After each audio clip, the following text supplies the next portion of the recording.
Tentu saja kami sebagai ciptaan dan menyadari kami mengizinkan Tuhan untuk bekerja sepenuhnya dalam kehidupan kami. Bahkan sekiranya tanpa perlu izin kami pun, bekerjalah dalam kehidupan kami dengan sebebas-bebasnya ya Tuhan. Sebab kami sadar kami ini tidak lebih hanya sekedar ciptaan saja, dan sudah pantas selayaknya untuk Sang Pencipta kamilah yang berkuasa penuh, yang berdaulat penuh, berintervensi secara mutlak dalam kehidupan kami. Kami bersyukur bahkan atas semua rancangan kekal ilahi yang Tuhan nyatakan dalam kehidupan kami semuanya, yang melaluinya kami boleh percaya kepada Tuhan, yang melaluinya kami beroleh iman, yang melaluinya juga kami beroleh keselamatan yang daripada Tuhan. Sebab kami bersyukur ya Tuhan, jika bukan karena Tuhan yang berintervensi dalam hidup kami, jika bukan karena Tuhan yang bekerja di dalam kami, tidak mungkin kami ini bisa dibangkitkan dalam iman kami. Kami beroleh kehidupan dalam iman kami. Kami akan tetap mati di dalam dosa kami dan tidak akan pernah mungkin bisa meresponi hal-hal yang bersifat rohani. Tapi kami bersyukur Tuhan memberi kepada kami kehidupan rohani, menganugerahkan kepada kami iman. Bahkan juga dengan sukacita kami berkumpul bersama di gereja Oikos ini untuk sama-sama merayakan kebaikan Tuhan. Sama-sama melayani Tuhan dan menyediakan hati kami itu dibekali dengan firman Tuhan. Berbicaralah secara pribadi kepada setiap kami semuanya. Pakai hamba-Mu di dalam segala kekurangan kelemahan. Tuhan kiranya yang memperlengkapi untuk hormat dan kemuliaan nama Tuhan. Dalam nama Tuhan Yesus, kita semuanya yang siap mendengar firman Tuhan, mari sama-sama berkata, amin. Puji Tuhan. Silakan duduk Bapak Ibu. Oh sudah duduk saja. Iya. Biasanya pengkhotbah selalu bilang begitu ya. Setelah doa, silakan duduk karena biasanya diajak untuk bangkit berdiri. Tapi puji Tuhan, karena WL-nya berhikmat, sehingga tidak berdiri terlalu lama. Gitu. Karena kalau berdiri terlalu lama juga bikin capek. Tapi hari ini di sini tidak ada yang capek, semua antusias untuk mendengar firman Tuhan. Puji Tuhan.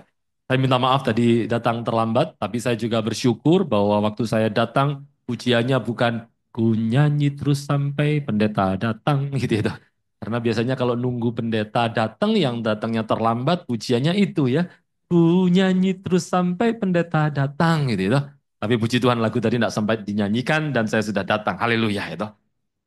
Tadi saya ada pelayanan Bapak Ibu, memang ada pelayanan yang cukup panjang karena tadi saya khotbah pernikahan gitu ya. Saya khotbah dari Markus pasal yang ke-10 tadi, yang mengutip Kejadian pasal 2 ayat 24. Dan siang ini saya akan khotbah tentang Lazarus dan orang kaya, yang diambil dari Lukas pasal 16 ayat 19 sampai 31. Sama-sama kita akan buka bagian firman Tuhan. Lukas pasal 16 ayat 19, 31. Saya bersyukur kemarin saya jumpa dengan worship leader yang luar biasa dipakai Tuhan pagi hari ini. Kemarin saya pelayanan di gereja beliau. Pagi tadi juga bisa jumpa, saya kaget waktu masuk, loh jumpa lagi, puji Tuhan. Kiranya terus bersama-sama bisa sama-sama memuliakan Tuhan. Lukas 16 ayat 19 sampai dengan 31. Doakan supaya khotbah tidak terlalu panjang, karena memang pengkhotbah yang disukai jemaat itu yang mestinya khotbahnya cuma haleluya. Tapi perlu doa. Kadang-kadang perlu puasa juga saya. Karena ya. Tapi saya sangat paham bahwa jemaat di Oikos ini adalah jemaat-jemaat yang cinta firman Tuhan. Tadi Pak Satpamnya, tukang parkir ya ini Pak Satpamnya bilang, biasanya enggak pernah sebanyak ini loh Pak. Biasanya kalau Kamis itu yang banyak. Kenapa? Karena tadi saya parkir di agak jauh gitu ya. Gak apa-apa ya Pak, parkir sini. Gak apa-apa Pak, gak apa-apa. Santai saja. Iya, biasanya enggak sebanyak ini. Minggu ini banyak. Ternyata karena WL-nya ini. Ya. Tapi saya bersyukur kiranya kita semuanya senantiasa diberkati Tuhan setiap kali di waktu-waktu ibadah di Oikos ini. Coba lihat baik-baik ya, Lukas pasalnya yang ke-16. Kita akan baca perikop ini secara penuh Bapak Ibu. Ya, kita akan baca perikop ini secara penuh. Walaupun saya tahu ini perikop yang sudah sangat well known sekali. Sangat dikenal sekali. Tapi saya ingin kita sama-sama belajar dari bagian ini. Dan kiranya Tuhan juga memberkati kita semuanya melalui pembelajaran kita siang hari ini. Saya akan bacakan ayat 19. Lalu kemudian ayat 20 dan seterusnya saja. Tidak apa-apa, biar saya yang baca. Ya, enggak usah bergantian, enggak apa-apa. Supaya sorga mencatat betapa kerja kerasnya saya ini. Lukas 19, Lukas 16 ayat 19:31. Demikian bunyi firman Tuhan. Orang kaya dan Lazarus yang miskin. Itu adalah judul yang diberikan LAI di dalam Alkitab kita. Ayat 19. Ada seorang kaya yang selalu berpakaian jubah ungu dan kain halus. Dan setiap hari ia bersukaria dalam kemewahan. Dan ada seorang pengemis bernama Lazarus. Badannya penuh dengan borok. Berbaring dekat pintu rumah orang kaya itu. Dan ingin menghilangkan laparnya dengan apa yang jatuh dari meja orang kaya itu. Malahan anjing-anjing datang dan menjilat borok. Kemudian matilah orang miskin itu. Lalu dibawa oleh malaikat-malaikat ke pangkuan Abraham. Orang kaya itu juga mati, lalu dikubur. Dan sementara ia menderita sengsara di alam maut, ia memandang ke atas dan dari jauh dilihatnya Abraham dan Lazarus duduk di pangkuannya. Lalu ia berseru katanya, Bapak Abraham, kasihanilah aku. Suruhlah Lazarus supaya ia mencelupkan ujung jarinya ke dalam air dan menyejukkan lidahku. Sebab aku sangat kesakitan dalam nyala api ini. Tetapi Abraham berkata, anak, ingatlah bahwa engkau telah menerima segala yang baik waktu hidupmu, sedangkan Lazarus segala yang buruk. Sekarang ia mendapat hiburan dan engkau sangat menderita. Selain daripada itu, di antara kami dan engkau terbentang jurang yang tak terseberangi, supaya mereka yang mau pergi dari sini kepadamu, ataupun mereka yang mau datang dari situ kepada kami, tidak dapat menyeberang. Kata orang itu, kalau demikian aku minta kepadamu, Bapa, supaya engkau menyuruh dia ke rumah ayahku. Sebab masih ada 5 orang saudaraku. Supaya ia memperingati mereka dengan sungguh-sungguh. Agar mereka jangan masuk kelak ke dalam tempat penderitaan ini. Tetapi kata Abraham, ada pada mereka kesaksian Musa dan para nabi. Baiklah mereka mendengarkan kesaksian itu. Jawab orang itu, tidak Bapak Abraham. Tetapi jika ada seorang yang datang dari antara orang mati kepada mereka, mereka akan bertobat. Kata Abraham kepadanya, jika mereka tidak mendengarkan kesaksian Musa dan para nabi, mereka tidak juga akan mau diyakinkan, sekalipun oleh seorang yang bangkit dari antara orang mati. Amin. Diberkati kiranya saudara yang turut membaca, yang tidak bertobatlah. Tapi saya yakin semua kita juga turut membaca bersama-sama. Saudara, yang pertama kita perlu belajar ya, hal-hal yang bersifat teknis dulu dari perikop ini, bahwa ternyata memang ada perbedaan penafsiran berkaitan dengan perikop ini. Maksud saya apa? Beberapa penafsir itu mengatakan bahwa ini adalah perumpamaan. Beberapa yang lainnya, termasuk John Calvin, itu berkata ini adalah bukan perumpamaan. Memang ada alasan untuk menolak ini bukanlah sebuah perumpamaan. Contoh ya, biasanya kalau Yesus menyampaikan sebuah perumpamaan, maka dia juga menjelaskan tentang apa yang diperumpamakan, lalu makna dari perumpamaan yang diceritakan. Terima saya? Contoh misalnya dalam hal perumpamaan tentang penabur itu kan dijelaskan itu. Ada yang diumpamakan, lalu perumpamaannya juga dijelaskan maknanya. Bahwa benih itu adalah firman. Lalu kemudian ditaburkan kepada tanah yang berbatu-batu. Itu maksudnya apa? Lalu kemudian bagaimana burung-burung di udara mengambil atau memakan benih yang ditabur itu maksudnya apa? Diceritakan. Kalau perumpamaan memang biasanya begitu. Beberapa penafsir mengatakan ini bukan perumpamaan, ada alasannya juga. Yang lain adalah apa? Karena dalam perumpamaan ini, selain tidak ada dan tidak ada kejelasan apa yang diperumpamakan dan mengenai apa makna dari perumpamaannya, juga ada nama seorang tokoh Israel yang memang sangat terhormat dan memang betul-betul nyata pernah hidup, yang disebutkan di dalamnya, yaitu yang jawab ya, nah. Yaitu siapa, saudara? You Abraham, puji Tuhan ya. Abraham, itu. Yang disebutkan namanya itu. Dan itu menunjukkan apa? Menunjukkan bahwa ini nampaknya memang bukan perumpamaan. Tapi terlepas apakah ini perumpamaan atau tidak. Nanti kita akan sama-sama belajar. Bahwa dalam semua hal di dalam perikop ini, pantas dan layak untuk dipelajari, pantas dan layak untuk diimani, dan pantas dan layak untuk jadi pelajaran kehidupan kita semuanya. Apa yang nampak jelas dari teks yang baru saja kita baca adalah rupanya dua orang yang disebutkan, yaitu orang miskin yang namanya Lazarus itu, yang disebutkan di sini adalah seorang pengemis, dan orang kaya itu, nampaknya dua-dua ini adalah orang Yahudi. Dari mana kita tahu? Karena ternyata nama Lazarus itu diambil dari dua kata Ibrani, yang artinya Allah telah memberkati. Dua kata itu tidak lain tidak bukan adalah Azar dan El. El Azar yang kemudian jadi Lazarus. El itu Allah, Azar itu telah memberkati. Jadi dari penggunaan kata Ibrani yang dipakai sebagai nama, nampaknya orang ini adalah orang Yahudi. Sementara orang kaya ini walaupun tidak punya nama, maksud saya tidak dijelaskan namanya di perikop ini, dia jelas juga orang Yahudi. Kenapa? Ada beberapa indikator. Yang pertama, dia menyebut Abraham sebagai bapa. Yang kedua juga, dia memberitahu bahwa dia masih punya 5 saudara yang ternyata tidak bertobat atau belum bertobat. Dia minta supaya ada orang yang bangkit dari kematian, datang dari dunia orang mati untuk mengunjungi. Tapi kata Abraham, perhatikan baik-baik di ayat 30. Di ayat yang ke-31. Jika mereka tidak mendengarkan kesaksian Musa dan para nabi, maksudnya ini adalah apa? Taurat.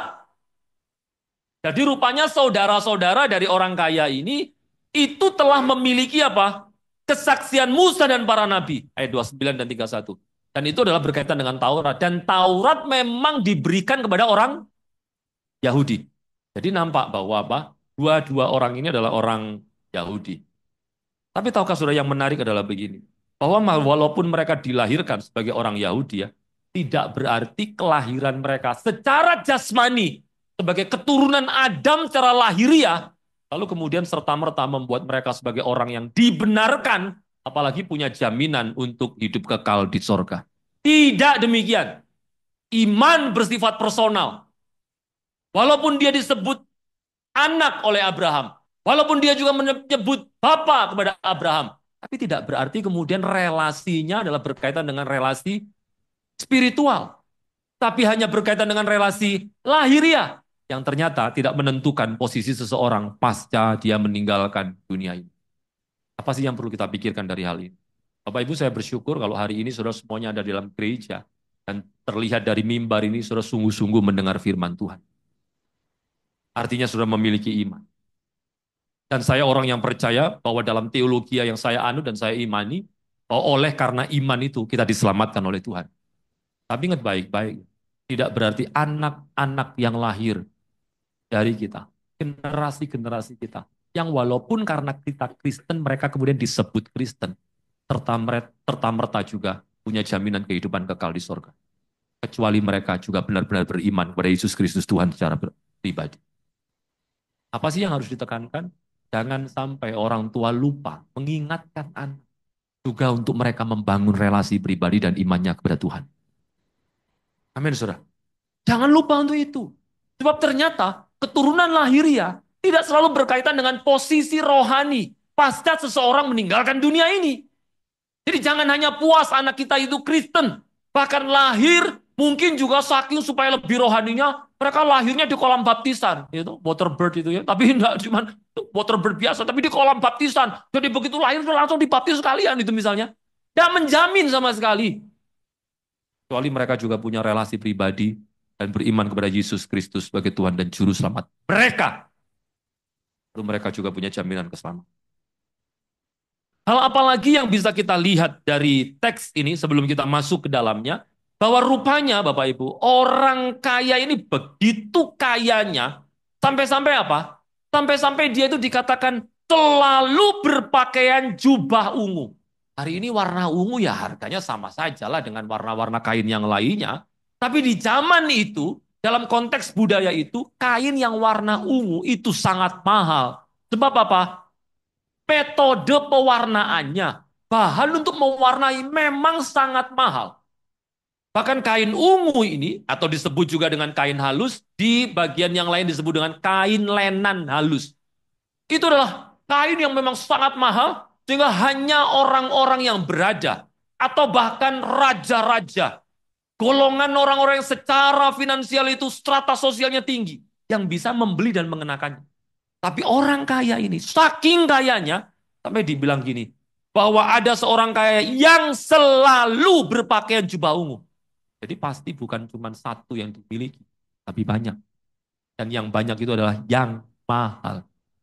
Setidaknya ayat 19 ingin menunjukkan kepada kita tentang betapa orang ini memang sangat kaya. Bukan cuma digambarkan dengan kekayaannya melalui kain lenan halus yang memang sangat mahal. Pulpit Commentary itu pernah mengatakan bahwa kain lenan halus itu harganya 2 kali lipat dengan harga emas sesuai beratnya. Contoh begini. Kalau orang mau beli kain lenan halus katakan 50 gram, karena memang dulu itu kain bisa dibeli dengan sesuai dengan beratnya. Jadi bukan meteran, tapi sesuai dengan beratnya. Harga kain lenan halus 50 gram sama dengan harga emas 50 kali 2, 100 gram. Jadi sudah bisa bayangkan ya betapa mahalnya itu. Mahal sekali memang. Bukan cuma itu ya, tapi yang menarik, bahkan dia itu setiap hari bersukaria dalam kemewahan. Saya yakin di antara saudara mungkin juga ada orang-orang yang berkelimpahan secara finansial. Tapi bayangkan betapa berlimpahnya orang ini. Sampai-sampai dikatakan setiap hari ia bersukaria. Orang yang kaya pun juga tidak setiap hari selalu bersukaria dalam kemewahan kan. Tapi saking kayanya digambarkan begitu. Yang menarik adalah di ayat berikutnya Bapak Ibu, di ayat 20, langsung di-compare dengan keadaan orang yang namanya Lazarus. Yang ternyata sangat amat miskin. Coba lihat ayat 20 ya. Ada seorang pengemis. Walaupun memang sebetulnya terjemahannya tidak selalu bisa diterjemahkan pengemis, sebab dalam bahasa aslinya ini terjemahannya lebih kepada seorang yang miskin. Tetapi saking miskinnya sampai orang-orang ini atau orang ini Lazarus ini tidak punya apa-apa. Jadi memang ada 3 kata Yunani yang biasa dipakai untuk menunjukkan kemiskinan seseorang. Ada kata Yunani yang disebut dengan petokos, itu yang dipakai di Lukas pasal 16 ayat 20 ini. Apa itu petokos? Petokos itu adalah miskin yang betul-betul miskin sampai-sampai dia tidak punya apapun untuk mendukung kehidupannya. Ada 2 kata yang lain, yaitu penes dan penikros. Nah ini berbeda, kalau penes dan penikros ini memang miskin, tapi bukan dalam arti tidak punya apa-apa. Punya, tapi sedikit. Punya, tapi terbatas. Nah, perbandingan yang menarik kalau kita lihat di dalam Lukas pasal 21. Coba lihat, Lukas pasal 21. Sudah boleh buka handphone saudara, lalu buka IG, lalu coba lihat siapa yang baru nge-like postingan saudara. Oh, enggak lah, jangan. Jangan buka IG. Shopee saja enggak apa-apa. Enggak. Aplikasi Alkitab saja. Lukas 21, perhatikan. Kalau saudara lihat di ayat yang kedua, Lukas 21 ayat 2. Ia melihat juga, ini Tuhan Yesus ya, yang rupanya dia ini suka duduk di dekat kotak persembahan. Gitu ya. Beberapa kali Alkitab mencatat dia suka duduk di dekat kotak persembahan. Jadi kira-kira ya di tempat ini ya, ibu yang dekat kotak persembahan. Sambil memperhatikan orang-orang yang memberi persembahan. Tentu tidak dengan muka yang garang. Oh, awas ya, sampai enggak kasih banyak kata berkati. Tentu tidak dengan muka begitu ya toh. Tapi yang menarik begini, dia melihat ada seorang janda yang miskin. Dia melihat juga seorang janda miskin. Nah, kata miskin di sini menggunakan kata Yunani penikros. Memang dia miskin, tapi rupanya miskinnya bukan benar-benar miskin, tidak punya apa-apa. Sebab nanti kalau sudah lihat, dia masih punya 2 peser uang. Betul ya? Halo? Betul ya? Ia melihat juga seorang janda miskin memasukkan 2 peser dalam peti itu. Jadi kata miskinnya penikros, miskin tapi masih punya 2 peser. Lalu di ayat 3, lalu ia berkata, aku berkata kepadamu sesungguhnya janda miskin ini memberi lebih banyak daripada semua orang itu. Kalau kita baca dari bahasa Indonesianya namanya sama saja. Padahal kata miskin di ayat yang ketiga beda dengan kata miskin di ayat yang kedua. Sebab kata miskin di ayat yang ketiga ini menggunakan kata petokos, yang artinya apa? Miskin gak punya apa-apa lagi. Sebab yang 2 peser tadi sudah diberikan untuk Tuhan. Nah, ngerti maksud saya? Nah, jadi memang sangat miskin. Begitulah keadaan Lazarus ini. Miskin sekali. Makanya kemudian beberapa terjemahan Alkitab menerjemahkan dengan kata beggar atau pengemis. Walaupun sebetulnya dia tidak benar-benar mengemis. Tapi paling tidak keadaannya memang sangat amat miskin. Lihat ya, ayat 19 bicara soal kemewahan orang kaya. Ayat 20 bicara soal keadaan Lazarus yang memang sangat berkekurangan. Perhatikan ini, badannya penuh dengan borok. Berbaring dekat pintu rumah orang kaya itu. Dan ingin menghilangkan laparnya dengan apa yang jatuh dari meja orang kaya itu. Malahan anjing-anjing datang dan menjilat boroknya. Yang pertama, perhatikan baik. Bahwa bukan berarti Lazarus betul-betul ada di sekitaran meja dari orang kaya itu, lalu berharap ada roti remah-remah yang jatuh dan itu yang ia makan. Tentu tidak begitu. Tidak masuk akal kalau begitu. Kenapa? Kalau dia makannya cuma roti remah-remahan, ya pasti beberapa waktu sudah mati. Karena tidak cukup untuk apa? Mencukupi kebutuhan energinya kan. Yang kedua, tidak ada ceritanya orang yang kaya sedemikian kayanya mau makan dekat orang seperti Lazarus. Yang maaf ya, borokan sampai-sampai anjing menjilati boroknya. Lalu, masa iya dia mau makan begitu? Masa iya dia bisa makan begitu? Sudah tidak mungkin. Lalu apa yang dimaksudkan dengan bagian ini? Nah, seorang penafsir yang bernama William Barclay, walaupun orang ini menurut saya adalah orang yang liberal, tapi dalam hal latar belakang budaya, terus saya penafsirannya bagus sekali. Dia menyampaikan bahwa zaman itu tidak digunakan garpu atau sendok atau bahkan napkin untuk makan. Dan orang kaya itu selalu melakukan cara ini untuk membersihkan tangannya yang kotor sebelum dia makan. Cara apa? Dia pecahkan roti, lalu sebagian pecahannya itu dipakai untuk ngusap tangannya, ngelap tangannya. Supaya kemudian menjadi lebih bersih sebelum dia kemudian makan roti yang lainnya. Nah, roti yang sudah diusapi oleh tangan yang kotor itu kemudian dibuang keluar rumah. Nah, roti yang kotor itulah yang kemudian dipungut oleh Lazarus untuk dimakan. Jadi tidak benar-benar dia berada di bawah meja begitu. Tidak, tentu tidak begitu. Tapi berdasarkan roti kotor yang bekas usapan tangan orang kaya, itulah dia bisa makan. Dengan kata lain begini, kita bisa melihat ya, perbandingan antara kehidupan orang kaya dan orang miskin yang namanya Lazarus. Bapak Ibu, hal-hal yang begini ini ternyata tidak hanya ada di Alkitab loh. Dalam kehidupan nyata itu saya sering kali melihat betapa perbandingan bumi dan langit antara orang kaya dengan orang miskin. Tunggu sudah.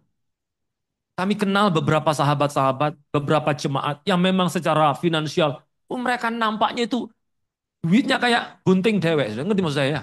Itu loh. Kayaknya tinggal gunting dewek aja gak ada habisnya itu.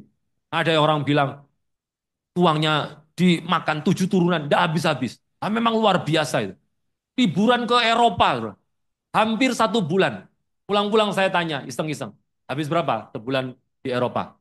Gak banyak lah Pak, ya paling sekitar 1,2. 1,2 apa? M lah. 1,2 M habis sebulan. Ngerti duit sama M nggak tahu. Ini 1,2 M habis sebulan. Dan setelah habis itu dia bukannya yang tidak bisa makan, terus hidup bersusah payah. Nah, dia masih hidup berfoya-foya juga. Artinya banyaknya uangnya itu.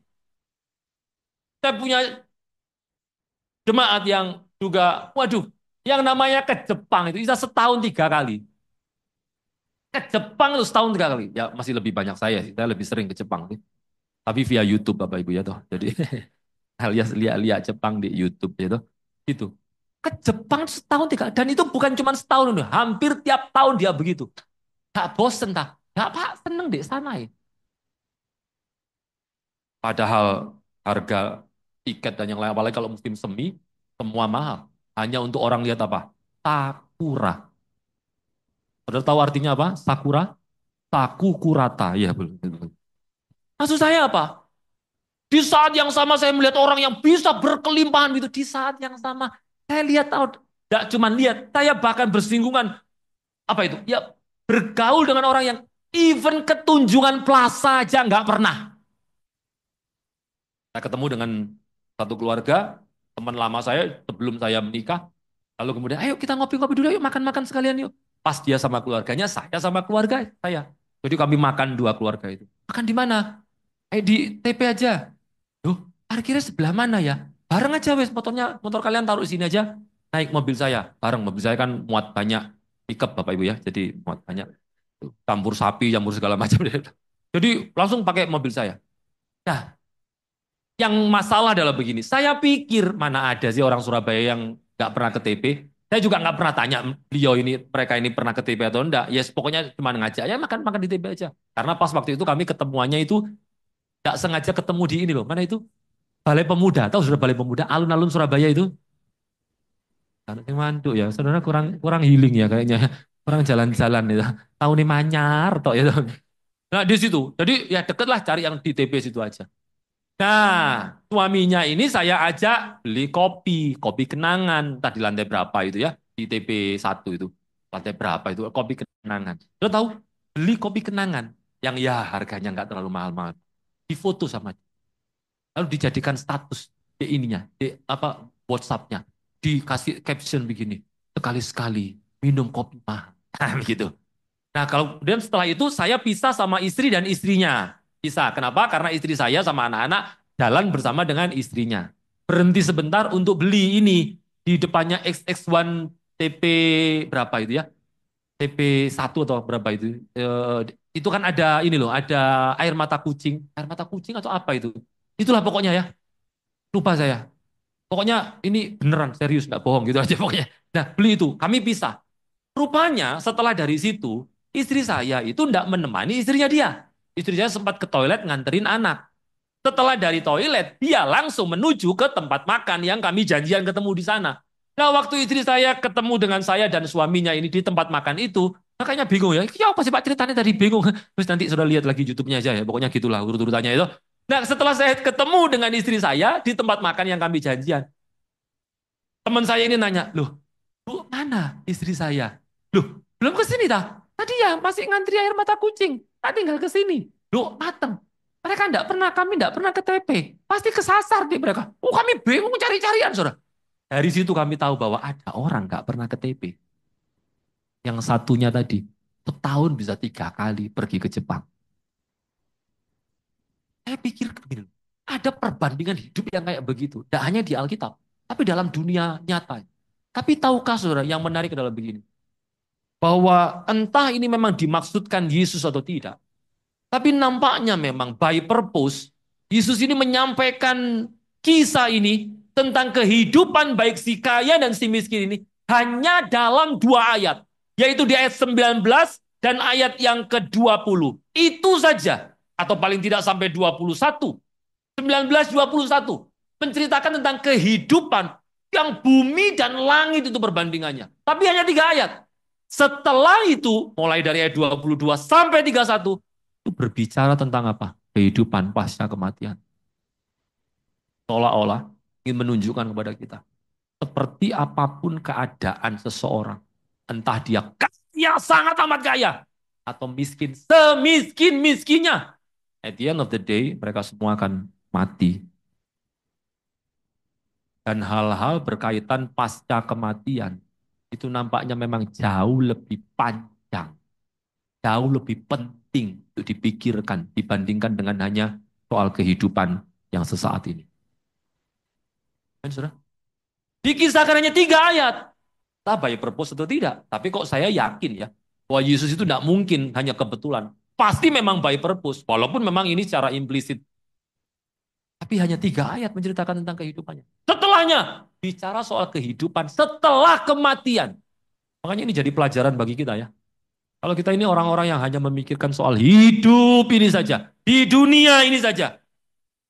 Atau bahkan kita hanya menggunakan Yesus untuk kepentingan hidup di dunia ini. Alkitab katakan apa?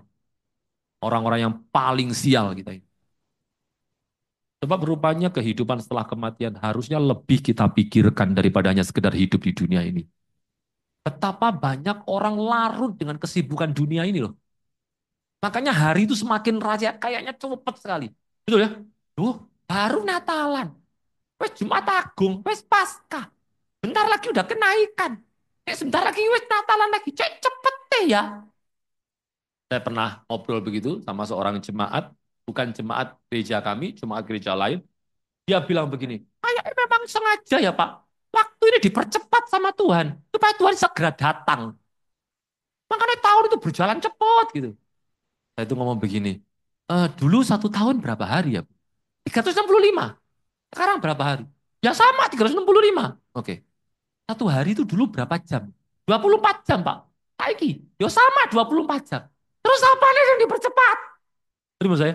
Apanya yang dipercepat? Sama kok, harinya sama, jumlahnya sama, jamnya sama. Apanya yang dipercepat? Tapi memang hari-hari hidup kita itu terasa begitu cepat. Karena apa? Kita seringkali terlalu fokus pada apa? Kesibukan dunia ini. Sampai-sampai rasanya 24 jam sehari itu kurang. Dulu saya pernah ada dalam posisi itu, waktu saya mengerjakan disertasi, Bapak Ibu. Waduh, itu enggak ada berhenti. Rasanya kayak 24 jam itu kurang. Waduh, itu sibuknya bukan main. Sampai-sampai saya waktu itu, cara saya untuk melepas stres dalam mengerjakan disertasi itu, sudah tahu, saya baca bukunya Pak Stevi Lumintang tentang hal-hal yang bersifat doktrinal. Waktu saya baca itu, saya rasanya kayak, aduh, enak ya, rodok lega ya. Sudah mungkin pikir aneh ini. Gitu. Mau refreshing kok baca buku. Gitu. Tapi ya memang seperti itu. Tapi maksud saya apa? Ada kalanya kita terlalu fokus dengan dunia ini. Sampai-sampai waktu berjalan begitu cepatnya. Dan kita tidak merasakan itu. Bukti bahwa apa? Kita terlalu larut dengan kesibukan. Dan dengar baik-baik. Dunia akan terus memberi kepada kita alasan untuk kita terus memikirkan dunia ini. Saya ulang ya. Dunia akan terus memberi kepada kita alasan untuk kita memikirkan terus tentang kehidupan dunia ini saja. Bahkan lupa pada hal-hal yang bersifat kekekalan. Berita apa yang kita dengarkan sehingga kita bisa memikirkan kekekalan selain waktu kita di gereja. Makanya sialah itu. Sial tuh kalau ada anggota jemaat yang gerejanya justru juga hanya memberitakan hal-hal tentang dunia ini saja. Sebab untuk mendengarkan tentang dunia ini, saudara tidak perlu ke gereja. Jadi kalau ke gereja yang diberitakan soal hidup di dunia ini saja, bagaimana untuk tetap kaya, bagaimana untuk tetap cantik, gimana caranya suami tetap sayang sama istri. Sehingga istri-istri itu dalam ibadah kaum apa? Kaum ibu misalnya menghadirkan apa? Menghadirkan narasumber ahli kecantikan. Ini opo-opoan. Ini gereja Pak, kumpulan PKK. Tapi begitulah. Tapi saya bersyukur ya, oikos mimbarnya tidak dipakai untuk memberitakan tentang dunia, tapi tentang kekekalan. Walaupun memang hidup di dunia juga perlu dipikirkan, tapi tidak sampai kita melupakan tentang apa? Kekekalan. Sebab ini jauh lebih penting rupanya. Saya menarik begitu. Either mereka kaya atau miskin. Apakah kita ini kaya atau miskin? At the end of the day, kita mati. Coba ya, saya ajak saudara untuk memikirkan. Menurut saudara, lebih cepat mati mana? Orang kaya apa orang miskin? Sama? Sama? Dari perspektif orang kaya mungkin bilang ini, kayaknya cepat matian orang miskin deh Pak. Soalnya orang miskin tuh kalau sakit, ya mereka terbatas mengakses apa? Fasilitas medis kan. Gak ada kan ceritanya orang miskin. Terus sakit apa? Batuk. Terus ya apa sekarang? Wes enakan, tak bawa ndek. Gak ada orang miskin begitu kan. Yang ada, tambah nemen nih. Aku ngantri BPJS gak dapat pelayanan gitu kan. Orang miskin ya. Begitu ya. Jadi kira-kira orang kaya dan orang miskin lebih cepat mana matinya? Sementara dari perspektif orang miskin, kita mungkin bisa melihat, kayaknya orang kaya yang lebih cepat mati deh. Kenapa begitu? Loh, orang miskin itu tidak bisa mengakses makanan yang bisa dimakan oleh orang kaya. Orang miskin paling makannya apa? Nasi sama tempe sama sayur. Oh sehat, gak ada kolesterol sudah. Kita, babi goreng, babi panggang, semua sudah. Itu, gitu. Kepiting tuh mulai yang cangkang keras sampai cangkang lunak, gitu. Semua dimakan. Juga kolesterolnya naik, akhirnya apa? Stroke sudah itu gitu. Jadi lebih cepat mana ya? Mati. Orang kaya apa orang miskin? Sama saja. Dan tahukah saudara, ini bukan soal cepet-cepetan juga. Yang paling harus saudara renungkan adalah bahwa kita semuanya akan mati dan we have no idea kapan kita mati. Kalau saudara baca mundur ya, di Lukas pasal 12 Bapak Ibu.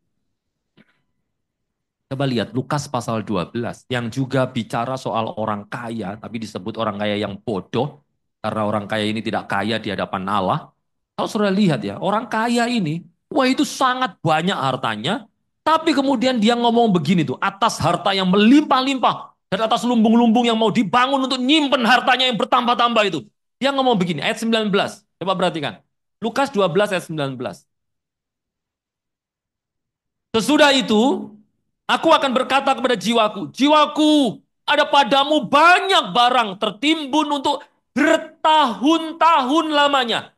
Beristirahatlah, makanlah, minumlah, dan bersenang-senanglah. Lihat ya, orang kaya yang disebut orang kaya bodoh ini berpikir bahwa hidupnya akan baik-baik saja berdasarkan aset yang disimpannya, yang cukup untuk menjamin hidupnya bertahun-tahun lamanya. Tapi setelah itu firman Tuhan berkata, ayat 20. Tetapi firman Allah kepadanya, hai engkau, apa katanya? Orang bodoh. Kenapa? Pada malam ini juga. Ini dikontraskan dengan apa sih? Dengan bertahun-tahun lamanya. Ayat 19. Yang disangka orang ini akan hidup. Orang yang kaya itu menyangka tenang. Bertahun-tahun lamanya hartaku tidak akan habis.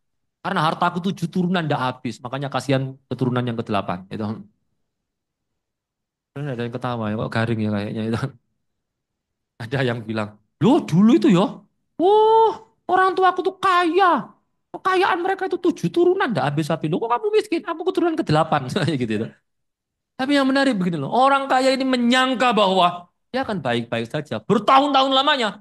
Makanya dia simpan semua hartanya itu. Di lumbung-lumbungnya. Semakin ditambahkan lumbungnya.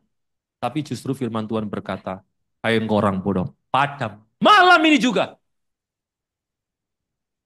jiwamu atau nyawamu atau rohmu akan diambil daripadamu.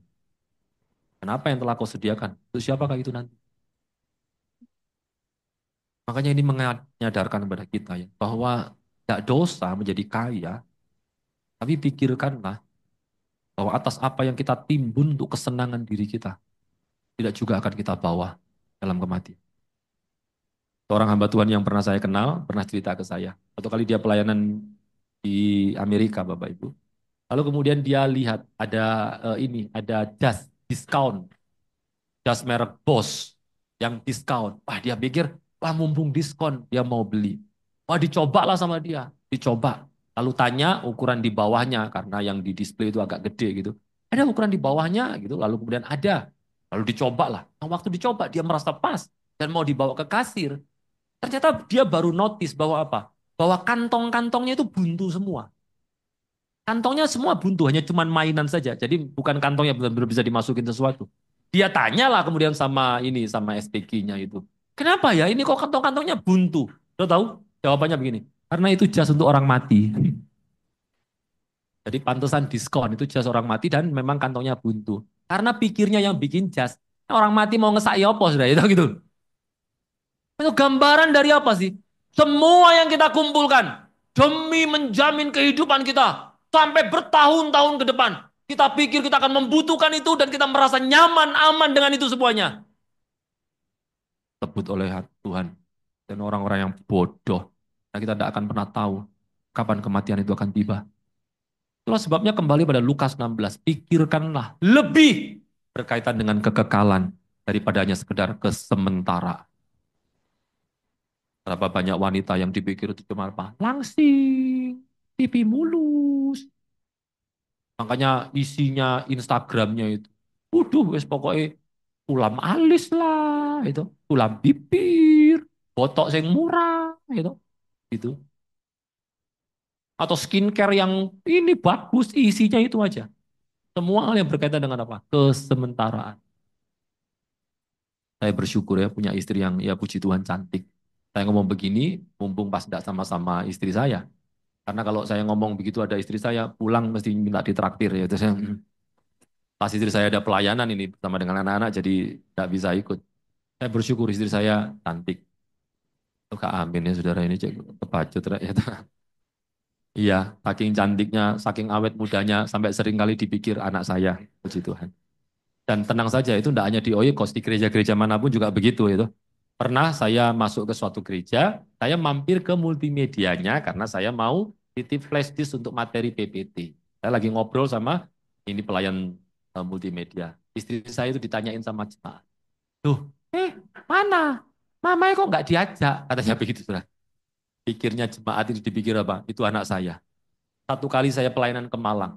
Salam-salaman dengan jemaat, sepulang dari ibadah. Saudara tahu, ada jemaat tanya, Pak, ini anaknya yang paling besar. Ah?" Pinter. Gitu. Istri saya. Ya enggak apa-apa. Tapi tahu saudara, yang saya bersyukur, bahwa dia juga enggak pernah itu minta-minta beli skincare. Enggak pernah.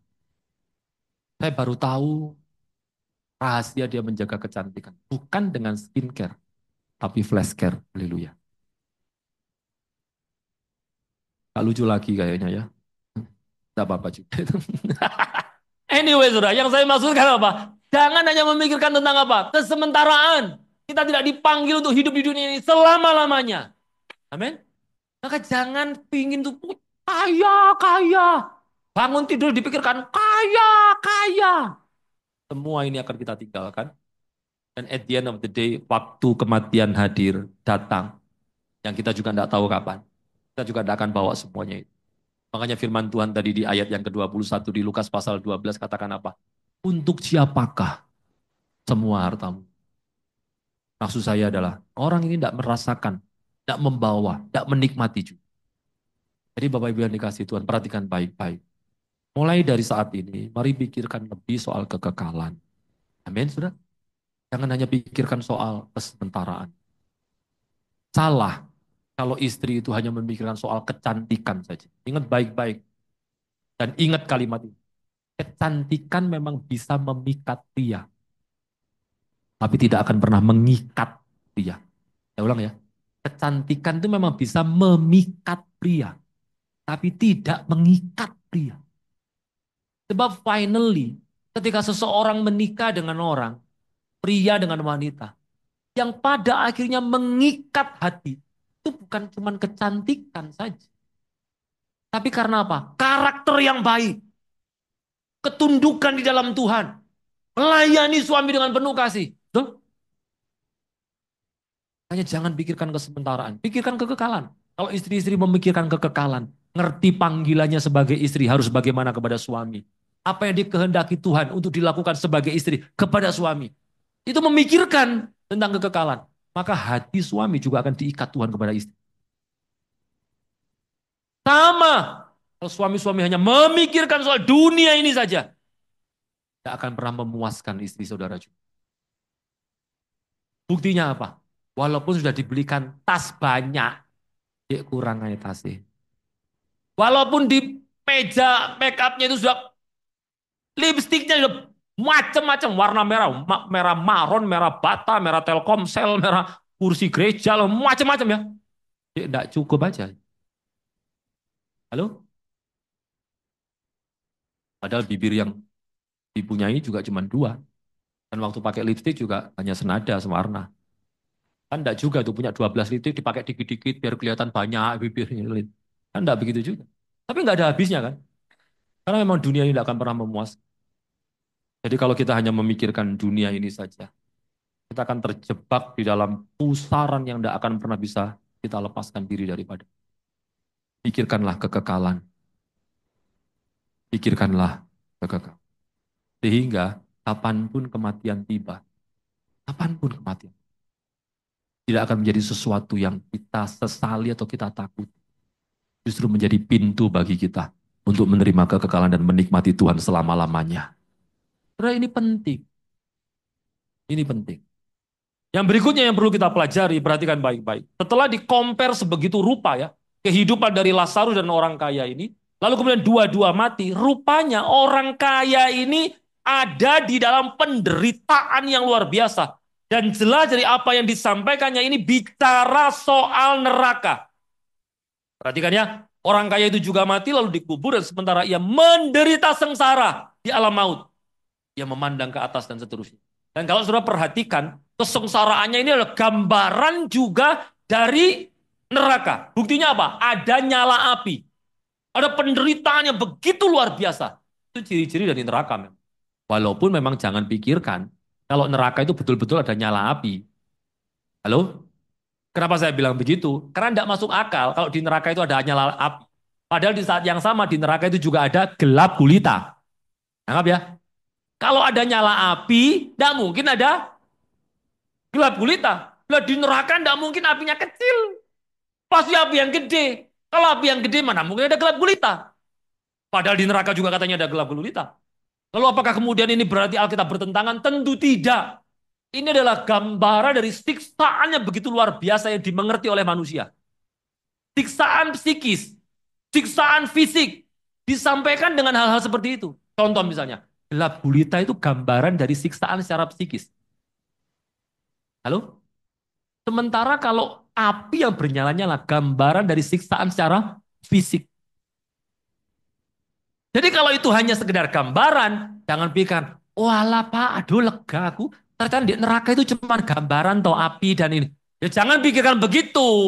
Justru sebaliknya. Kalau gambarannya sudah mengerikan, maka realitanya pasti amat sangat lebih mengerikan. Sampai-sampai saking mengerikannya dikasih gambaran-gambaran begitu, gitu loh. Kan tidak mungkin penulis Alkitab itu menuliskan di neraka itu pokoknya yo suworon. Ya, kita nggak ngerti maksudnya apa rek suworo, gitu nggak ngerti itu kita. Digambarkanlah dengan semua kesusahan duniawi, dijadikan satu kengerian secara fisik, kengerian secara psikis, mentalnya, yang kemudian dikatakan ada ulat yang tidak pernah mati di sana. Tapi jelas bahwa orang mati ini langsung ke neraka dan tidak pakai transit di ruang tunggu manapun. Kenapa saya perlu sampaikan begini ya? Karena rupanya ada ajaran-ajaran yang menyampaikan bahwa apa? Orang mati itu tidak langsung ke neraka atau ke surga. Sebelum Yesus turun kedua kali, datang kedua kali, orang-orang mati itu masih di tempat transit yang namanya Firdaus atau ke Hades. Baru nanti setelah Yesus datang kedua kali, penghakiman akhir zaman, baru mereka masuk ke neraka atau surga. Sekarang ini masih di tempat penantian. Kalau dilihat dari kisah ini, ada banyak kisah yang lain yang saya bisa ceritakan itu, atau sampaikan dan ajarkan itu. Tidak ada memang tempat penantian. Orang mati, either apakah masuk surga, ataupun ke neraka. Jelas orang kaya ini langsung berada di neraka. Dan menariknya begini, bahwa apa? Kisah dalam sudut pandang waktu atau yang disampaikan oleh orang kaya ini menunjukkan jelas bahwa apa? Bahwa kisah ini terjadi sebelum Yesus datang kedua kali. Jadi seandainya memang ada ruang tunggu, maka harusnya ruang itu yang disampaikan. Bukan tempat penyiksaan kekal yang artinya neraka itu. Sebab kisah ini menunjukkan bahwa ini terjadi sebelum Yesus datang kedua kali. Kenapa begitu? Karena lihat baik-baik ya. Kalau kita tadi lihat perbincangan antara orang kaya dengan Abraham, maka sudah akan tahu bahwa 5 saudaranya ini masih hidup. Dan firman Tuhan, Taurat masih ada pada mereka. Itu menunjukkan berarti kisah ini terjadi sebelum Yesus datang kedua kali. Dan rupanya juga tidak ada ruang tunggu. Langsung bersama-sama dengan Abraham di surga atau menderita kekal di neraka. Dengan kata lain Bapak Ibu ya, tidak ada kesempatan juga pertobatan pasca kematian. Tidak ada pertobatan pasca kematian. Jadi kesempatan kita itu hanya ada dalam hidup ini saja. Apakah kita memilih beriman kepada Yesus Kristus Tuhan atau tidak? Orang kaya ini jelas masuk ke neraka. Karena dia tidak beriman. Itu jelas. Sama seperti Lazarus, masuk surga juga pasti karena dia beriman. Karena kalau kalian melihat kesatuan bagian ini dengan seluruh firman Tuhan yang lainnya secara komprehensif, orang itu memang bisa masuk surga karena iman kepada Yesus Kristus Tuhan. Dengan kata lain, mari belajar ya. Kalau di hidup ini, sekarang ini, kita tidak menikmati Tuhan dalam kehidupan kita sekarang. Jangan pernah bermimpi kita akan menikmati dia juga dalam kekekalan di sorga. Saya ulang ya. Kalau dalam hidup ini, kita tidak pernah menikmati Tuhan. Jangan pernah bermimpi bahwa kita juga akan menikmati dia dalam kekekalan. Makanya gunakan waktu kesempatan hidup ini sebaik-baiknya. Untuk kita menjaga hidup kita. Untuk tetap beriman kepada Tuhan. Lihat ya, kalau tadi di compare antara kehidupan orang kaya yang begitu hebat dan kehidupan orang Lazarus yang begitu menderita. Sekarang Perbandingan itu terjadi secara terbalik lagi. Sebab apa? Orang kaya yang menikmati hidupnya bersuka cita dalam kemewahan setiap hari itu, rupanya justru terbalik. Dialah yang kemudian menjadi pengemis. Lo tahu apa yang diemisnya? Adalah setetes air. Bayangkan ya, orang ini bersuka cita dalam kemewahannya. Mungkin semua the best wine yang ada di Israel waktu itu pernah dia makan, pernah dia minum mungkin. Roti terbaik pernah dia makan itu. Tapi ketika orang kaya ini mengakhiri hidup, dia justru terbalik menjadi seorang pengemis. Yang diemisnya hanyalah apa? Setetes air. Yang kalaupun Lazarus bisa memberikannya, tidak akan cukup melegakan dia. Halo? Jangankan kok di tengah lautan api ya. Kita yang mungkin lari pagi, habis fitness, zumba kayak apa kayak itu. Lalu dengan semua keringat kita, kepengen minum, mau sudah minum cuma setetes. Itu setetes itu tidak nyampe tenggorokan. Baru nyampe bibir nguap itu mungkin. Wong kita habis lelah-lelah begitu itu keringetan segala macam itu. Minum satu botol aja rasanya kurang kok. Betul ya? Saya ini suka badminton Bapak Ibu. Sampai sekarang saya badminton. Ya, walaupun badmintonnya dengan pendeta-pendeta juga. Dan saya kayaknya mau ganti grup badmintonnya. Karena enggak asik badminton sama pendeta. Gak boleh cemes-cemesan. Alasan apa? Gak boleh saling menyakiti lah gitu. Saling mengasihi. Enggak boleh ada trik shot, trik shot. Kenapa? Enggak boleh menipu kan gitu. Jadi badminton itu 2 jam gimana gimana. Kaki gerak aja enggak itu. Maaf ya. Ketiak keringetan aja enggak gitu. Saya kayaknya mau ganti grup badminton ya. Sama orang-orang dunia yang lebih saling membinasakan gitu loh. Jadi lebih. Saya ini hobi badminton. Saya kalau badminton, at least entah saya bawa air 1,5 liter itu atau saya bawa tumbler yang 1.200 mili. Dan itu mesti habis. Mesti habis. Padahal tumblernya itu saya kasih es. Ya, enggak usah berdebat di sini. Loh, kan enggak boleh minum es. Nanti aja lah, nanti setelah ini ya. Tapi untuk menunjukkan betapa apa? Butuhnya minum di tengah kehausan seperti itu. Tapi orang kaya yang menikmati hidup dengan segala kemewahannya ini, balik dia jadi pengemis. Yang diemisnya hanya setetes air. Saya berharap saudara bisa melihat betapa pentingnya lagi-lagi ya. Kita memikirkan kehidupan setelah kematian itu loh. Jangan hanya memuaskan diri soal apa yang saudara miliki di hari ini saja. Tapi pastikan saudara juga memiliki apa itu? Hal-hal yang baik untuk saudara bawa di hadapan Allah itu nantinya. Sehingga kita disebut sebagai orang kaya yang bodoh. Yang kaya di hadapan manusia, tapi miskin di hadapan Allah. Saya pikirkan ini baik-baik. Apa penderitanya? Saudara mungkin bertanya begini, jadi gimana ya Pak? Lebih baik miskin di dunia, kaya di akhirat, atau gimana? Ya saya tahu jawabannya. Kalau saya tanya begitu, saudara, ya lebih baik kaya di dunia, kaya di akhirat, Pak. Gitu. Tapi kadang-kadang pilihannya nggak selalu dua itu kan. Halo? Pilihannya kadang-kadang hanya salah satunya loh. Makanya dalam banyak pengajaran Yesus itu disampaikan seolah-olah pilihannya memang ada satu saja. Either apa kita melayani dia atau melayani Mamon misalnya. Halo? Gitu loh. Hanya saya ini pernah, saya kalau minggu Bapak Ibu, kalau minggu begini ya, itu biasanya saya ambil waktu jeda dalam pelayanan saya untuk saya beribadah juga. Jadi contoh ini kayak ini tadi saya pelayanan 2 kali di pagi sama hari ini siang. Nanti sore saya biasanya cari gereja untuk saya dengar khotbah. Saya biasanya cari slot-slot, kan ada beberapa gereja itu yang hampir setiap waktu ada ibadah. Nah, saya biasanya cari gereja. Ya walaupun jujur saja dalam hal porsi makanan rohani juga agak kurang juga. Maksudnya untuk melegakan dahaga saya atau lapar saya. Tapi ya bagaimana juga. Saya pilih gereja yang pokoknya bisa ibadah. Tapi kadang-kadang, saudara, saya kadang-kadang juga ngenes. Satu kali saya hadir di sebuah ibadah, yang pendetanya itu ngajar. Waktu ibadah ini, kematian Kristus itu, mataku. Dia ngajar begini. Demi supaya kita bisa menikmati berkat Abraham lah. Kristus itu mati bagi kita.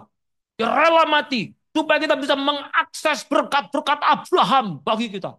Makanya kalau kita percaya pada Yesus, pasti kita menerima semua berkat-berkat Abraham. Kekayaan, kelimpahan, kemakmuran, dan seterusnya. Semua jemaat tepuk tangan. Saya rasanya kok bingung. Bikin nanti pintu keluar gitu. Kenapa? Saya kok ngenes ya? Itu merendahkan kematian Kristus. Seolah-olah Kristus itu mati hanya demi supaya kita kaya di dunia ini. Kristus hanya jadi hamba dari kerakusan dan keserakahan kita akan dunia ini kan. Saya juga pernah mendengar ada pengkhotbah bilang, dengar baik-baik, persepuluhan itu bukan persembahan yang biasa. Karena waktu saudara memberi persepuluhan kepada Tuhan, persepuluhan itu mengaktifkan kuasa Allah. Wah, jemaat tepuk tangan. Saya rasanya kayak kudu lari ke mimbar. Nek kak pendeta tak tantap kan orang. Loh, kenapa ya? Maksud saya begini, loh jangan suruh pendeta. Loh, kalau kita ini merasa baik-baik saja ya, dengan pengajaran-pengajaran yang merendahkan Allah atau merendahkan firman, maka justru ada sesuatu yang salah itu pada diri kita itu. Kenapa saya kok bisa emosi ya mendengar begitu-begitu? Tapi ini emosi rohani, saudara. Kenapa ya? Karena ini perendahan terhadap diri Allah. Dia pikir Allah itu seperti mainan anak-anak itu loh. Yang kalau sudah dimasukin koin, mainannya joget-joget. Ting, ting, ting, ting, ting, ting, ting, gitu. Dan persepuluhan itu seperti koin di tangan anak-anak yang dimasukkan lalu bikin Allahnya joget-joget gitu. Itu tidak perendahan bagaimana itu pada diri Allah itu. Kalau kita ini merasa anak-anak Allah, kita diam dengan hal begitu. Ya tentu saja tidak berarti kita demo di gerejanya, itu enggak. Kita perlu untuk ambil kesempatan untuk kita mengajar jemaat dengan benar. Amin, saudara. Itu. Makanya jangan pikirkan hal-hal di dalam dunia ini saja. Yang terakhir, Bapak Ibu. Kenapa kok terakhir? Sudah hampir 1 jam saya khotbah ini ternyata. Yang menarik adalah bahwa selain dua-dua orang ini mati, kita bisa lihat keadaan. Jangan salah sangka ya. Jangan pikir orang kaya ini masuk surga, masuk neraka karena dia kaya. Enggak. Karena kaya itu enggak dosa. Abraham itu kaya. Betul ya? Ishak itu juga kaya. Bahkan Ishak itu disebut apa? Dia itu semakin kaya, tambah kaya, makin kaya gitu. Tidak ada satu ayat seperti di Kejadian 24 atau 26 yang ngomong soal Ishak kayak begitu. Bahkan kalau saudara ketik kata kaya di Alkitab saudara, ini justru ditujukan pada Abraham, pada Kejadian pasal 12 itu. Muncul kata kaya itu. Abraham ini memang kaya gitu. Dan tidak dosa menjadi kaya. Tapi orang ini rupanya di dalam kekayaannya yang pertama, dia tidak peduli dengan keadaan orang lain. Dia jelas tahu ada Lazarus yang hidup menderita. Apa yang dilakukannya? Nothing. Jadi dosa itu memang ada dua Bapak Ibu ya. Yang pertama adalah dosa yang disebut dengan dosa aktif. Yaitu apa? Perintah Tuhan jelas tidak boleh kita lakukan A, kita langgar, kita melakukan A. Itu dosa aktif. Ada yang disebut dengan dosa pasif. Apa itu dosa pasif? Tuhan menghendaki kita melakukan A, kita justru melakukan B. Ngerti bedanya ya? Dosa aktif itu Tuhan larang, jangan lakukan A, kita lakukan A. Kalau dosa pasif itu, Tuhan kehendaki kita lakukan A, justru kita lakukan B. Pada kasus orang kaya ini, jelas dia melanggar dosa pasif itu. Mestinya dengan kekayaannya, dia bisa melakukan banyak hal untuk Lazarus ini, untuk kemuliaan nama Allah. Menolong dia, memberi dia makan mungkin, atau mengangkat taraf hidupnya, atau bahkan paling tidak belikan Lazarus perban. Sehingga boroknya tidak sampai dijilati anjing. Sementara dia berpakaian mewah, makan luar biasa, tidak peduli dengan Lazarus. Dan for sure dia ini tahu ada Lazarus. Kenapa begitu? Lo waktu dia mati dia ngerti kok Lazarus itu. Ngerti ya? Dia tahu keadaan orang. Dia tidak peduli. Makanya jangan sampai kita menjadi orang-orang seperti itu ya. Kalau saudara percaya kedaulatan Allah, yang berarti menuntun saudara untuk percaya bahwa tidak ada hal yang kebetulan. Sebab konsekuensi dari kedaulatan Allah itu berarti Allah intervensi terhadap segala sesuatu. Berarti segala sesuatu yang terjadi tidak mungkin kebetulan. Gitu kan? Kalau saudara percaya itu, maka percayalah juga. Kalau mata kita itu diizinkan melihat sesuatu, maka pasti ada purpose Tuhan di balik apa yang kita lihat. Kalau saudara melihat ada orang kesusahan, pasti ada purpose Tuhan yang harus kita genap di balik itu. Kalau saudara melihat ada teman saudara yang sesat di dalam pengajaran karena menjadi korban dari pengajaran yang sesat, maka itu pasti bukan kebetulan. Ada bagian kita, entah untuk mengajar, atau paling tidak membimbing dia ketemu dengan hamba Tuhan yang paling tidak bisa meluruskan jalannya, atau apapun juga. Sama seperti orang kaya ini. Dalam kekayaannya berlimpah-limpah, diizinkan Tuhan untuk ada Lazarus di situ. Saya tahu dan pasti ini juga bukan by kebetulan, tapi pasti by purpose. Jangankan kalau Lazarus ada di dekat rumahnya, bahkan ikan besar ada di dekat perahu atau kapal tempat Yunus dilemparkan pun juga bukan kebetulan kan? Jadi dengar baik-baik. Atas apa yang kita lihat, atas apa yang kita dengar, pasti ada maksud Tuhan di baliknya. Dan kalau sudah semakin peka dengan hal itu, mestinya kita juga semakin peka dengan apa yang harus kita lakukan berkaitan dengan hal itu.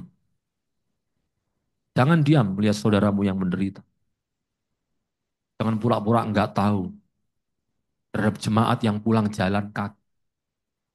Sementara masih ada space di mobil saudara. Paling tidak berhentilah. Buka kaca jendelamu. Ya enggak begini kan, ya tinggal mention aja kan itu. Kan power window. Kalau begini kan window with power itu. Turun. Lalu tanya sama dia. Bu mau kemana? Rumahnya mana? Bareng saya tak. Sehingga persekutuan disebut sebagai satu saudara ini bukan cuma apa jargon saja. Kalau pas nyanyi bergandengan tangan, gandengan semua. Keluar, gak kenal dewek-dewek kok. Udah. Jangan kau sampai keluar gereja. Masih di dalam gereja itu makan-makan. Terus gak peduli. Loh tahu isi rek senenganku. 3 masuk tas. Bersyukurlah. Jadi hamba Tuhan. Tidak perlu ngambil. Sudah diambilkan banyak. Haleluya. Yang saya maksudkan begini ya. Bapak Ibu mari sama-sama peka dengan situasi di sekitar kita. Amin saudara. Di sekitar kita, di dalam bagian dari anggota gereja. Mungkin ada orang-orang yang membutuhkan. Jangan juga meminjami, seandainya kita bisa memberi. Saya ulang ya, jangan meminjami seandainya kita bisa memberi. Dan kita tahu orang itu membutuhkan. Jangan juga, tidak perlu juga tunggu kaya untuk bisa berbuat sesuatu bagi saudaramu kan.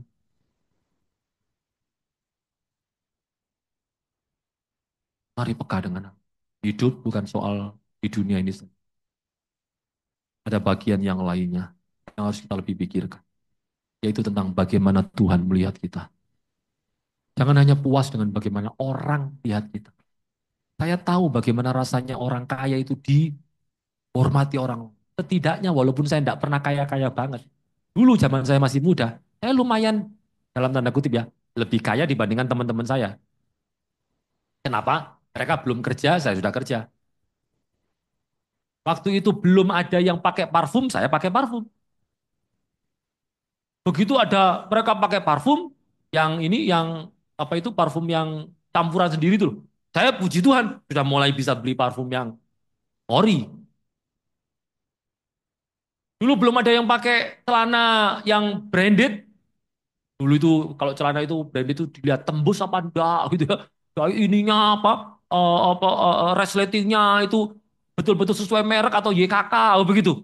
Dulu zaman saya. Dulu kalau beli jeans itu ada di ini, di mana itu Tunjungan Center, Siola itu dulu. Wah di situ ada tempatnya jeans-jeans yang branded-branded. Teman-teman masih beli di pasar, saya belinya di situ. Kenapa ya? Saya sudah kerja. Gitu. Puji Tuhan. Dan orang kampung memang menghormati saya. Apalagi kalau saya pas gajian itu saya mesti panggil orang jualan makanan, anak kecil-kecil tak suruh makan, tak bayari. Ya bukan karena saya ingin dihormati, ini saya cerita hanya supaya saudara tahu kalau saya ini orang baik gitu loh. Enggak, bercanda saja. Tapi yang saya hendak maksudkan begitu, saya ngerti memang enak jadi kaya itu. Ketemu orang dihormati gitu. Asyir itu kalau nyambut orang kaya, oh tapi bukan asyir sini loh ya, yang lain itu. Oh, itu biasanya lebih, shalom. Duh, tambah cantik loh lu ya. Sama orang miskin. Sudah tahu yang saya maksudkan ini asyirnya zaman Yakobus itu loh. Karena memang begitu, asyir zaman Yakobus begitu tuh. Yakobus pasal 1, pasal 2 silakan lihat itu. Bagaimana Yakobus itu bilang, wah beda-bedain orang kaya orang miskin. Yang kaya mau kasih tempat yang baik, miskin dekat tumpukan sendal-sendal itu. Begitu. Memang orang kaya memang tidak begitu. Tapi kalau kita hanya puas jadi kaya di hadapan manusia, tidak akan ada arti. Mari bersama-sama memikirkan menjadi kaya di hadapan Allah. Mari bersama-sama memikirkan tentang adanya kehidupan setelah kehidupan di dunia ini. Mari bersama-sama peka dengan sekitar kita. Kalau ada di antara saudara-saudara kita seiman yang membutuhkan, jangan enggan mengulurkan tangan. Bukan demi supaya Tuhan lebih mengulurkan tangannya untuk kita. Justru karena Allah telah mengulurkan tangannya bagi. Maka kita pun juga harus menjadi uluran tangan Allah bagi saudara-saudara kita yang. Akhirnya jemaat di Oikos diberkati oleh Tuhan melalui firman ini. Amin. Tundukkan kepala kita, doa. Mengucap syukur oleh karena kasih karunia Tuhan. Sehingga siang hari ini kami boleh bersama-sama merenungkan firman. Dan doa hambamu, firman ini bukan hanya menguatkan, tapi terlebih juga mengingatkan kepada kami semuanya. Agar jangan kami larut dengan semua yang ada di dunia yang sementara ini. Untuk tujuan Allah yang jelas, kami masih hidup di dunia ini, yaitu mempermuliakan Allah dan bukan mempermuliakan diri kami. Untuk tujuan Allah yang jelas, kami masih ada di dunia ini, yaitu terus memberitakan dan mewartakan dan mengenalkan Allah kepada orang-orang lain. Dan bukan sibuk untuk mengejar popularitas dan mengenalkan diri kami sendiri dengan segala pencapaian-pencapaian.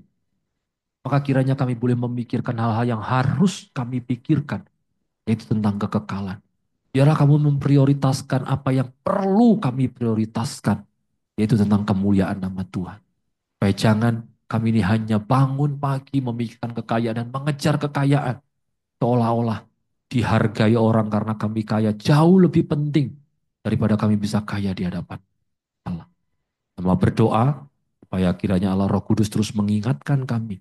Supaya kami memiliki kepekaan dan kepedulian terhadap orang-orang yang membutuhkan.